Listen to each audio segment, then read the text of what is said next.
جان ایمان شان ایمان، شان کائنات جان کائنات مقصود کائنات روح کائنات منبع کمالات فخر موجودات باعث تخلیق کائنات۔ مشکات نبوت مہتاب رسالت گنبد خضرا میں آرام فرمانے والے آقا، لمبے لمبے ہاتھوں سے بھیک دینے والے داتا جناب احمد مجتبی محمد مصطفیٰ صلی اللہ تعالی علیہ وسلم کی بارگاہ عالی شان میں درود شریف کا نذرانہ پیش کیجئے، پڑھیے بلند آواز سے۔ اللہم صلی علی سیدنا و مولانا محمد وعلی آل سیدنا و مولانا محمد وبارک وسلم صلاۃ و سلام علیک یا رسول اللہ صلی اللہ تعالی علیہ وسلم۔ حضرات، آج کا یہ عظیم الشان پروگرام ہر سال کی طرح انشاءاللہ اللہ کے فضل و کرم سے کامیابی کی منزلیں طے کر رہا ہے، اور آپ دیکھ رہے ہیں ممبر شریف پر آس پاس دور دراز سے کتنے علماء، یہ پورا اسٹیج جو بھرا ہوا ہے، علماء، حفاظ، قراء، ائمہ، خطبہ،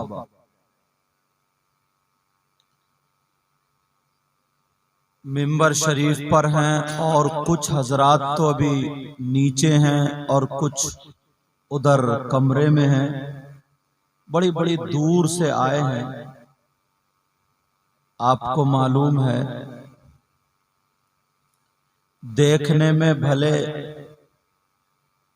یہ سادہ لگ رہے ہوں مگر پیارے، پتہ نہیں ان میں کون ایسا ہو جس کی ادائیں اللہ اور رسول اللہ کو پسند ہوں۔ بے شک سبحان اللہ۔ یہ تو مجھے اس لیے کرسی پہ بٹھا دیا کیونکہ آج گفتگو کرنی ہے، ورنہ پتہ نہیں آپ لوگ سوتے ہوں اور ان میں سے کون سورہ نوح پڑھ پڑھ کے راتوں کو روتا ہو۔ بے شک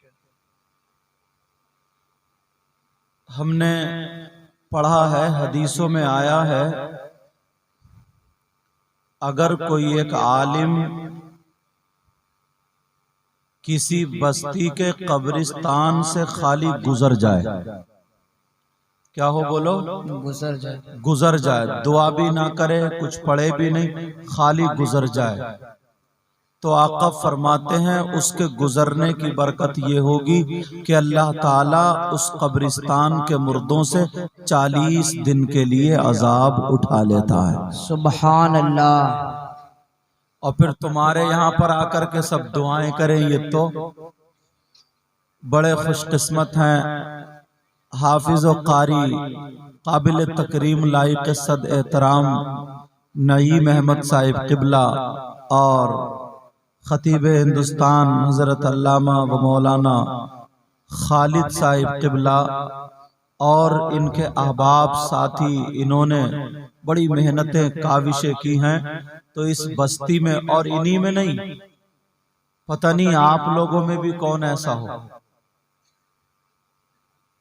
ہر شیخ سعدی کہتے ہیں نا، ہر جنگل کو خالی مت سمجھو، پتہ نہیں کہاں پر شیر سویا ہوا ہو، سمجھ رہے؟ پتہ نہیں کس کی ادائیں اللہ اور رسول اللہ کو پسند ہو، اور سیدھا سادہ بھولا بھالا وہ ہو مگر اس کی ادائیں اللہ اور رسول اللہ کو پسند ہو، تو تمہاری بستی میں بہاریں ہی بہاریں ہیں۔ بے شک اور آس پاس گاؤں سے آئے، دور دراز سے آئے، گاڑیوں سے آئے، بہت ساروں نے ہمیں بھی فون کیے کہ آپ آ رہے ہیں، میں نے کہا الحمدللہ حاضر ہوا ہوں۔ اور پتہ نہیں یہ علماء نا اور آپ لوگ، ان کی دعائیں، آپ لوگوں کی دعائیں محبتیں ہیں جو اللہ کا فضل ہے اللہ تعالیٰ یہ دین کا کام مجھ سے لے لیتا ہے، ورنہ میری کیا حیثیت، جو میں بیان کرتا ہوں کروں گا یہ سب جانتے ہیں، انہوں نے سب پڑھا ہے اور آپ نے سنا بھی ہے، مگر اس لحاظ سے آتے ہیں یہ دور دراز سے، پتہ نہیں کب کس کا کون سا جملہ قبول ہو جائے اور بیڑا پار ہو جائے۔ سمجھے؟ میرے ساتھ میں سب لوگ توبہ کے کلمات پڑھیے، استغفر اللہ، استغفر اللہ، استغفر اللہ، استغفر اللہ، استغفر اللہ ربی من کل من کل ذنب ذنب واتوب الیہ لا الہ الا اللہ محمد الرسول اللہ صلی اللہ تعالی علیہ وسلم۔ صلی اللہ تعالی علیہ۔ آج میں قرآن و حدیث کی روشنی میں کچھ باتیں آپ تک وہ پہنچانا چاہتا ہوں جو آپ کی زندگی کو یہاں پر بھی سدھار سکتی ہیں، زندگی کو، اور آپ کی آخرت کو بھی انشاءاللہ سدھار سکتی ہیں۔ ہم لوگ یہ چاہتے ہیں نا کہ ہمیں جنت ملے، بولو یہی تو نماز اس لیے پڑھتے ہیں تاکہ جنت میں جائیں، یہی تو ہے نا، روزے بھی اسی لیے، اچھے کام اسی لیے کرتے ہیں، مگر پیارو یہ سب کام جیسے جلسہ کرنا یہ بھی اچھا کام ہے، مدرسہ پڑھانا، نماز پڑھنا، روزے رکھنا، زکوٰۃ دینا، حج کرنا، ایک دوسرے کی مدد کرنا، عزت تعظیم کرنا، یہ تمام چیزیں کیا ہے بولو؟ اچھے کام ہے، اور یہ سب کا راستہ جنت ہی کی طرف جاتا ہے، بولو جاتا نہیں جاتا؟ مگر کچھ کام ایسے ہیں کہ یہ تمام کام کرنے والا بھی اگر اس گناہ کو کرے، اس پاپ کو کرے، اس کام کو کرے تو وہ رکاوٹ بن جاتا ہے۔ کیا بن جاتا بولو؟ رکاوٹ بن جاتا۔ ہاں، نماز پڑھے مگر جنت میں نہیں، نماز کے لیے رکاوٹ ہو گئی، اس کی نماز قبول نہیں، روزہ رکھے اس کے روزے بھی قبول نہیں، جلسہ کرے اس کے جلسے بھی قبول نہیں، تقریر کرے تقریر بھی قبول نہیں، نعت پڑھے نعت بھی قبول نہیں، نعرہ لگائے نعرہ بھی قبول نہیں، پیسے دے لے یہ کچھ قبول نہیں۔ وہ کون ہے جس کا کچھ بھی قبول نہیں؟ اب اتنے لوگوں میں ٹٹولنا، تلاشنا، ڈھونڈنا۔ میں حدیث پڑھوں گا اور حدیث کے ذریعے تم تک پہنچوں گا، بھائی بھی اور بہنیں بھی۔ صحیح بتا رہا ہوں، کم سے کم حضرت 20% لوگ ایسے ہیں، مگر اپنے اپنے گریبان میں جھانکنا اور آج دیکھنا کہ ہم ہیں کتنے پانی میں اور ہم ہیں کہاں پر، ہم کس کیٹیگری میں ہیں، ہمیں کیا ہونا چاہیے تھا۔ بولو سننا چاہ رہے ہو؟ جی۔ اور میں کہہ دوں حضرت بول دیں، علماء بول دیں، یہ علماء بولیں تو ان کی بات ایک طرف، اور میرے نبی اگر بول دیں تو وہ بات ایک طرف، وہی ایمان وہی شریعت۔ سمجھ میں آ رہی ہے؟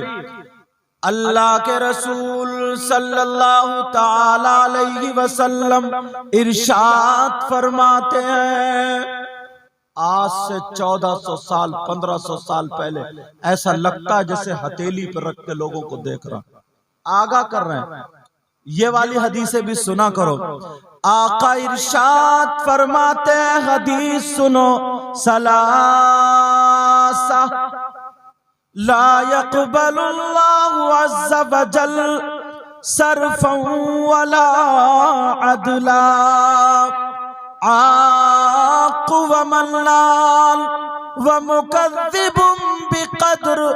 نبی فرماتے ہیں جتنے لوگ نمازیں پڑھتے ہیں، جتنے لوگ روزے رکھتے ہیں، جتنے لوگ جلسہ کرتے ہیں، جتنے لوگ تقریر کرتے ہیں، نعتیں پڑھتے ہیں، نعتیں سنتے ہیں، تقریر کرتے ہیں، تقریر سنتے ہیں، سارے نیک کام کرتے ہیں مرد اور عورتوں میں، مگر ان تمام لوگوں میں 3 تین طرح کے لوگ ایسے ہیں، نماز پڑھے تو نماز قبول نہیں، روزہ رکھے تو روزہ قبول نہیں، تقریر کرے تو تقریر قبول نہیں، نعت پڑھے تو نعت قبول نہیں، سنے یا پڑھے ساری عبادتیں کرے، کوئی عبادت قابل قبول نہیں۔ کون ہے اب میں کھول رہا ہوں، ذرا توجہ رکھنا، کسی کے ذہن سے بات نکل نہ پائے۔ نبی فرماتے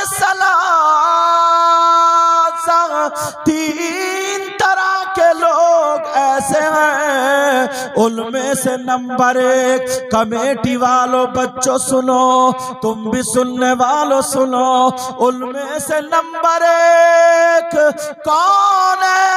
جس کی نماز قبول نہیں، جس کی عبادت قبول نہیں۔ نبی فرماتے ہیں العاق لوالدیہ۔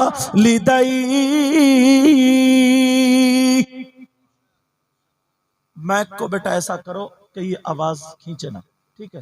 تم اپنے اعتبار سے کر دو، ہمیں پتہ نہیں۔ نبی فرماتے ہیں وہ ہے کون؟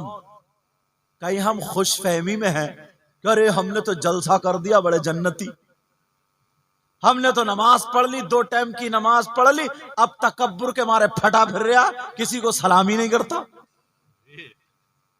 ہاں، اور ہم میں سے ایسے بھی ہیں جس نے 2 کتابیں الٹی سیدھی پڑھ لی، وہ بھی پھولا پھر رہا، ٹیڑا ٹیڑا، چوراہوں پہ بھی اماموں کی برائیاں کرتا پھر رہا۔ اللہ اللہ وہ کون ذرا سنو، یہ بات ذہن میں لے جانا، اتنا بڑا جلسہ حافظ و قاری نعیم صاحب قبلہ نے کرایا، بڑی محبت سے دعوت دی، میں نہیں چاہتا تمہارا وقت خراب کروں، ایک ایک چیز تمہارے گلے میں ہار کی طرح پرو کر کے ڈال کے چلا جاؤں۔ نبی فرماتے وہ کون ہے جس کی نماز قبول نہیں، جلسہ قبول نہیں، نعت قبول نہیں، کون؟ نبی فرماتے وہ ہے جو اپنے ماں باپ کا کہنا نہیں مانتا، جو اپنے ماں باپ کو ناراض کر دیتا ہے، جس کے ماں باپ جس سے ناراض ہیں، چاہے وہ مولانا ہو، حافظ ہو، قاری ہو، تم ہو یا میری بہنیں ہو، اگر جس کے ماں باپ جس سے ناراض، اس کا نبی بھی ناراض، خدا بھی ناراض، اب کتنے ہی جلسے کرا لیو، میرے کتنے ہی ہاتھ چوم لیو، کتنے ہی نوٹ دے کے چلے جائیو، کتنی نمازیں پڑھ لو، نبی فرماتے ہیں اس کی کوئی عبادت قابل قبول نہیں، اگر جس کے ماں باپ جس سے ناراض ہے۔ تو اب پہلا سبق کیا ہے بولو؟ ماں باپ کو راضی کرنا ہوگا۔ کوئی آتا نا، چاہے میں ہوں، مولانا ہو، شاعر ہو، کوئی بھی، تو نوٹ تھوک لگا لگا یوں ایسے برساتا، اور اماں کی طرف بیٹھی رہی ہے چپکے سے، آنکھیں نکالتا ہے، تیرا یہ تھوک لگا کے نوٹ برسانا کسی کام کا نہیں۔ اگر ماں باپ ناراض ہے تو کسی کی کوئی عبادت قابل قبول نہیں۔ اور ذمہ داری سے بول رہا ہوں، علماء یہ پڑھے لکھے ہیں، اگر میں غلط بولوں گا تو میری اصلاح ہو جائے گی، سمجھ میں آ رہی؟ آقا فرماتے ہیں اس کی کوئی عبادت قابل قبول نہیں۔ اب مجھے پتہ نہیں ہے کون اپنے ماں باپ کو ستاتا ہے، کون اپنے ماں باپ کو تکلیف دیتا ہے، تمہیں سب کو معلوم ہے، اپنا اپنا سب کو معلوم ہے۔ پیارے میں تو حدیثیں پڑھوں گا اور تم تک پہنچنے کی کوشش کروں گا، پھر آگے بڑھتا چلا جاؤں گا،